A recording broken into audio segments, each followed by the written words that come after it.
Anjing atau kucing liar yang lahir di jalanan sangatlah kasihan.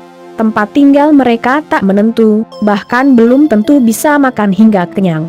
Kebanyakan induk kucing akan mencari tempat yang tersembunyi, seperti got atau saluran air untuk melahirkan anak-anak kucing. Namun jika hujan datang, besar kemungkinan semua anak kucing akan hanyut terbawa arus. Dalam sebuah rekaman video, ada sebuah pengalaman tak terduga dialami seorang wanita cantik. Dilansir dari Daily Mail, ada seorang wanita cantik yang hendak masuk ke bawah saluran air. Apa yang sebenarnya ingin ia lakukan?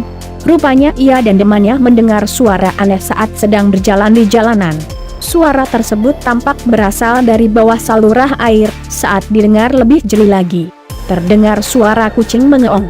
Karena itu mereka pun menebak bahwa ada kucing yang terjebak di bawah sana. Wanita ini pun memutuskan untuk menolong kucing tersebut dan membahayakan dirinya masuk ke dalam saluran air. Saat masuk ke dalam, ia berhasil membawa kucing tersebut keluar.